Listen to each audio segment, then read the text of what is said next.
थाने सरकार न्यूज में आपका स्वागत है। मैं महेश मूलचंदानी।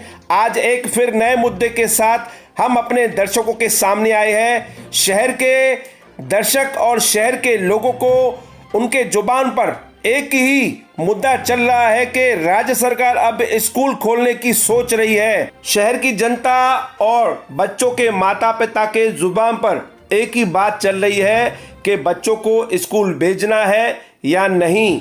वह सोच रहे हैं, मगर माता पिता को स्कूल डिपार्टमेंट की तरफ से उनको फ़ोन आ रही है कि आप अपने बच्चों की स्कूल की फ़ीस भरने आ जाइए, अपने बच्चों की यूनिफॉर्म लेने के लिए आ जाइए, अपने बच्चों के बुक्स लेने के लिए आ जाइए। तो अब तक आपको मैं जानकारी देता हूं, राज्य सरकार की तरफ से कोई भी अभी तक गाइडलाइन जारी तो नहीं हुई है। ये यकीनन बात है, स्कूल डिपार्टमेंट को परवानगी मिली हुई है खोलने की, ये भी अब तक फाइनल हुआ नहीं है। मान लीजिए अगर राज्य सरकार स्कूल को स्कूल खोलने की परवानगी देता है तो हमें क्या करना चाहिए, क्योंकि अब शिक्षा मंदिर नहीं बचा, शिक्षा एक व्यवसाय बन चुका है। ये करोड़ों का मामला नहीं, अरबों का मामला है।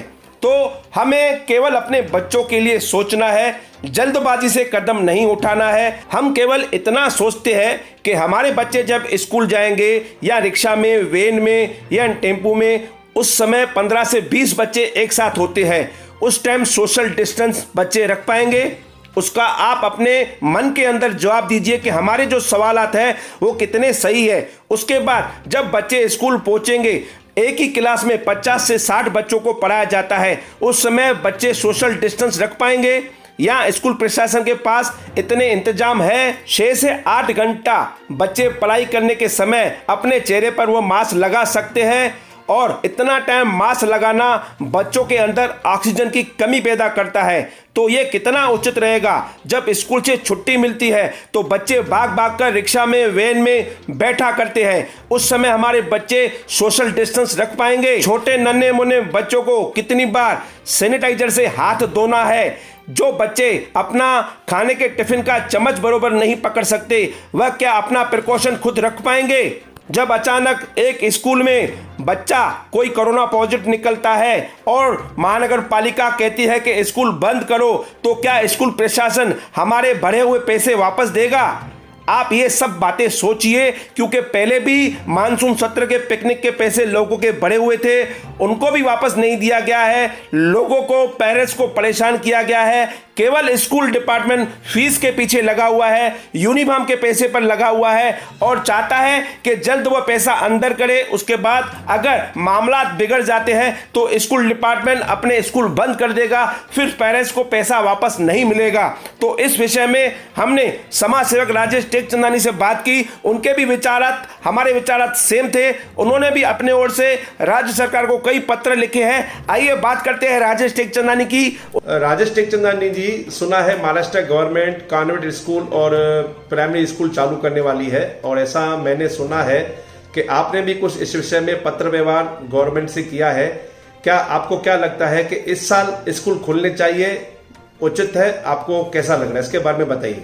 मैं जी, हमने इस विषय में आज मैंने महाराष्ट्र के चीफ मिनिस्टर ऑफिस में हमारे सम्माननीय मुख्यमंत्री, हमारे शिक्षण मंत्री और हमारे महाराष्ट्र के प्रिंसिपल सेक्रेटरी, इनको ईमेल किया है कि ये स्कूल खुलने वाले हैं। ऐसा सुनाई पड़ा है, अभी शॉपिंग लाइन पूरे महाराष्ट्र में जगह जगह खुली है।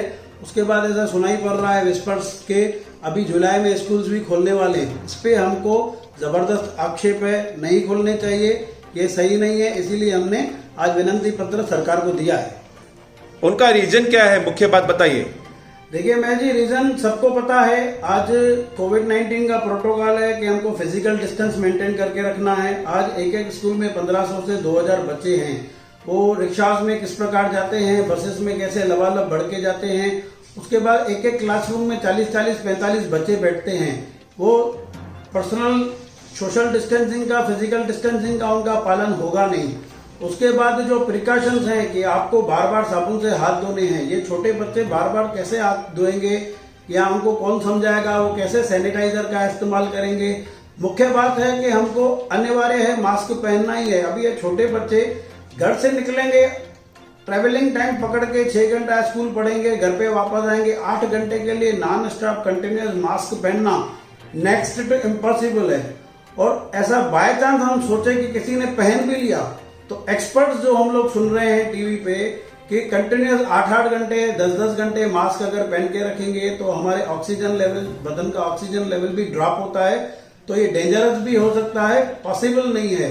अभी बरसात आने वाली है, छोटे बच्चों में अक्सर फ्लू, कफ, खांसी, सर्दी, जुकाम ये चीजें होती है। वो वही चीजों से नाक पोंछेंगे, मास्क का खांसेंगे, फिर वहां पे ही वो ब्रेकफास्ट करेंगे, लंच करेंगे, एक दूसरे के साथ गलबैयां करेंगे। एक दिन के लिए पिकनिक जाते हैं तो बच्चे क्या करते हैं, आज बच्चों, इनको नन्हे मुन्ने बच्चों को इतना थोड़ी नॉलेज है कि क्या सरकार का प्रोटोकॉल है, क्या कोविड-19 के प्रिकॉशंस हैं। तो ये बीमारी बढ़ने वाली बात है। और छोटे बच्चे घर के बुजुर्गों के संपर्क में ज्यादा रहते हैं, बाहर से बीमारी लेके फिर घर के बुजुर्ग जो आज सुरक्षित बैठे हैं, जिनको सरकार ने मना किया, काफी लोग पालन कर रहे हैं, घर से नहीं निकल रहे हैं, फिर ये बच्चे घर में जाके ये बड़ों को भी बीमारी दे सकते हैं या शिकार हो सकते हैं। तो मेरी विनती है, वनरेबल हैं हमारे बच्चे, आज हिंदुस्तान का भविष्य हैं, और हमारे बुजुर्ग जो घर पे बैठे हैं तो उनको जान जोखिम में नहीं डालना चाहिए। ये स्कूल खोलने का प्रोग्राम ड्रॉप करना चाहिए। आप ये बताइए कि उचित मार्ग क्या है, किस प्रकार से स्कूलों को खोलने की अनुमति दी जाए और किस प्रकार आप चाहते हो? देखिए, इकोनॉमी की बात थी तो शॉपिंग लाइन खोल दी गई और चाहिए भी था, व्यापारियों का नुकसान हो रहा था, देश की, महाराष्ट्र की इकोनॉमी गिर रही थी। बड़े व्यापारी जाके अपना प्रोटोकॉल फॉलो कर सकते, प्रिकॉशंस कर सकते, बच्चे नहीं कर सकते। लेकिन मुख्यतः बात यह है कि आज टीवी में हम लोग देख रहे हैं कि महाराष्ट्र ने अभी तक अपना पीक देखा नहीं है। अभी तक आने वाले 1-2-3 महीनों में हम लोग महाराष्ट्र में कोविड-19 केसेस के पीक देखने वाले हैं, पीक देख सकते हैं। तो मेरी सरकार से यही विनती रहेगी कि पहले ये कोविड-19 का चैप्टर खत्म हो जाए, तब तक निवारण के लिए मैंने क्या सोचा है, मेरी जो निवेदन पत्र में मैंने दिया है मेल में, कि ये जो साल 2020-2021 है इसको एकेडमिक 0 ईयर करके काउंट करें। तो जो भी बच्चे जिस भी कक्षा में थे उनको प्रमोट करके अगले कक्षा में भेजा जाए, अगर ये बीमारी लंबी चले तो।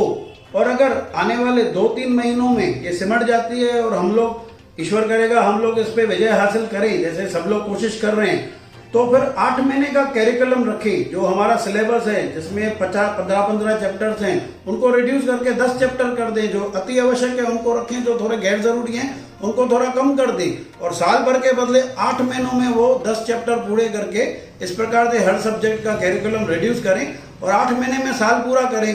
तब तक स्कूल खोलने की हमारी गुजारिश है कि सरकार ने नहीं सोचना चाहिए, तब बाजारें खोलने के बाद और बढ़ सकते हैं और स्कूल खोलने के बाद भी बढ़ सकते हैं। तो पहले स्कूल खोलेंगे, 2 दिन में वो फीस ले लेंगे, जो महाराष्ट्र में एक राज्य में अरबों खरबों रुपए तक जाएगी।